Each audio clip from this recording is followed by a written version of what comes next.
Hello, and welcome to another episode of ICUBED. We did it, yes.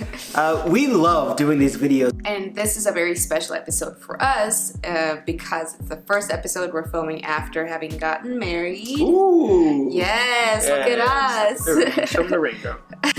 There we go. There it is. So yes, this is our first episode after getting married. So it's kind of like official. So this is like our official wedding, ICUBED, married couple episode. Awesome. Awesome. This week's episode is going to be about irrational emotions. Are emotions irrational? Do we know? Are they not? Are they not? That's the question. Check it out.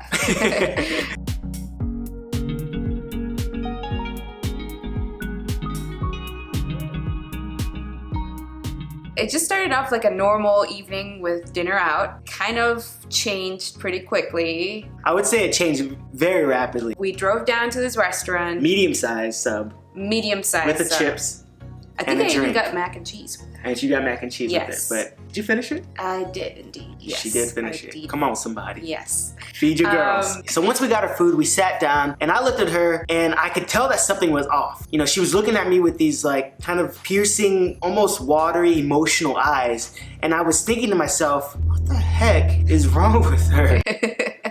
Yeah, I was going through a very emotional moment, talking through things like finances, family planning, and all that, and suddenly it just dawned on me, my gosh, this is actually happening, and now we need to face adult life as a married couple, right? And so suddenly I felt all of these emotions sweep over me. Like everything in me I knew was mirroring my emotions on my face and my eyes. I think you were very confused. I was extremely confused. I don't know what to do with what you're giving me. Even though I know you want me to do something, my initial response was, I don't know how to help you. I need to distance myself from your emotions, your irrational emotion. Seeing him become very distant and confused as to what to do with, my reaction and my outburst of emotions, it hurt because I was like, can't you see that I'm struggling?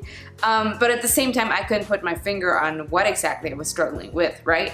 And I feel like the most important thing that you can do in any kind of relationship is to make sure that you stay connected to the person that you have made a commitment to. If I love you and you love me, I've made a choice to love you on a daily basis. That must mean that I want to stay connected to you, that I cannot allow anyone or anything to come in to make a disconnect in our relationship and our communication. We both did not react ideally in that situation. I think that for me, I personally should have communicated, hey, I'm not sure what's going on with me right now, but I'm feeling very stressed and very emotional. Nishan could have asked, is something wrong with you? I feel like you're very tense right now. Can I help you with anything? And that's what Nishan means with staying connected, is even if we don't understand what's happening, it's a matter of being open to communicating through the confusion.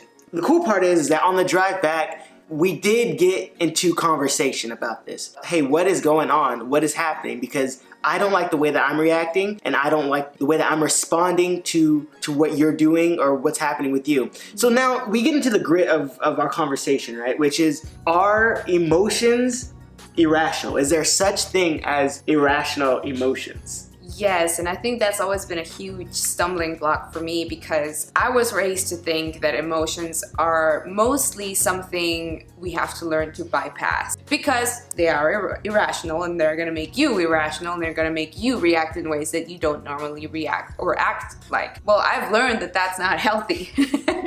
That's not a healthy way to approach emotions because emotions are a serious part of us.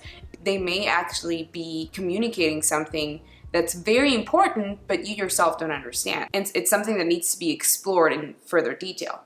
When it comes down to it, if we feel good about something, we're gonna go into it, happy, and we're gonna be feeling good. And if we don't feel good about something, we're gonna say, oh, I don't feel good about this, and that's gonna change. That's gonna be manifested in the way that we show up. Right. I don't believe emotions are irrational. I don't think there's even a such thing as irrational emotions. Even though I had to come to understand that it was okay to express emotions, express what I was feeling, even if I didn't understand the emotions, and even if I couldn't justify the emotions.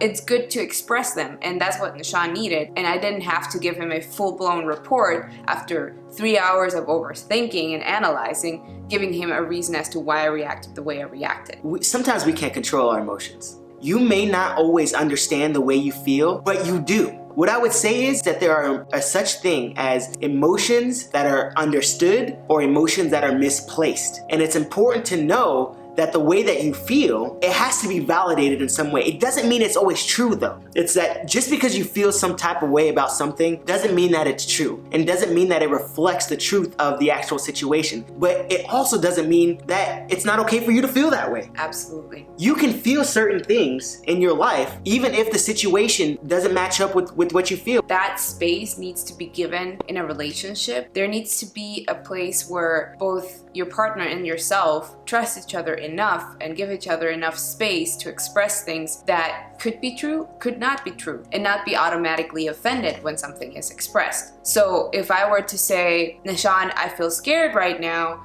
I don't feel protected, he could easily get offended. Well, I've done A, B, C for you, I've been protecting you, I've been keeping you safe, and be offended about that. But no, the space needs to be given to discuss and talk through things, because yes, they may seem irrational, but there may be very rational points to it. Our conclusion at this point in time is that emotions are not irrational. Sometimes they can be misunderstood, sometimes they can be misplaced. We have to give each other space to feel certain things and not be offended by what our partner, our spouse, significant other is feeling. And here's what I learned about myself. And maybe this is true for you, and maybe this is true for just being a man in general. Men have this nature about them that is a protective nature. We want to be the providers, we want to be the protectors, and we want the satisfaction of being able to accomplish the job well. Now the issue is, when I look at her and she is telling me that she needs something, and my response to her is, I don't know how to fulfill those needs for you, I don't know how to meet those things for you, then I want to take a step back, because I feel like less of a man, or I feel like I haven't accomplished my purpose in this relationship because I don't know what she wants. That's actually really interesting, because he would distance himself thinking that he's not fulfilling the role a man should fulfill, almost like a mechanism that comes out of his own disappointment in himself, when it was exactly the opposite that I needed. I needed him to run towards me and not away from me with this situation. And you see how these little minute differences and how she was raised and how I was raised and our experiences come to play in this thing. Here she is thinking, I want him to come and ask me, and here I'm thinking, I wish she would tell me what I can do. And we're both in this together trying to figure out, I hope that we can work out through this issue. Exactly. It's difficult if that her communication style, my communication style are just a little bit different. It's important, guys. If I had one, little piece of advice to give to guys is, if you want to keep that relationship and you want it to be healthy, allow them to feel the way they feel and not be offended by the way that they feel.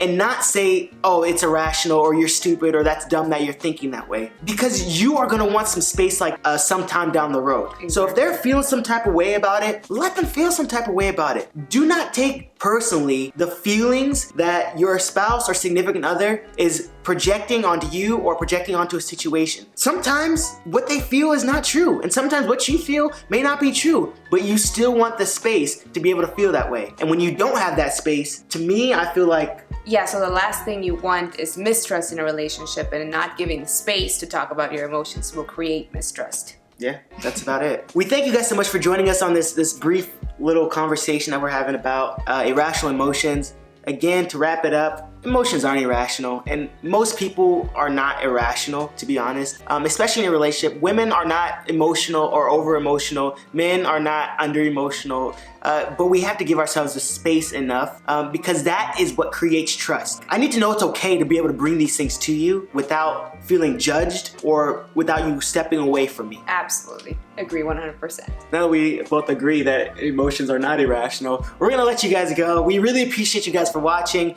This is something, again, we just really enjoy doing. We don't get paid to do this. We're not getting monetized or anything else, although we'd love to at some point in time. Share this with your friends. Like, subscribe, comment down below. What do you guys think? Are emotions irrational? What do you guys think of our a little analysis and assessment? See you soon. We shall see you soon.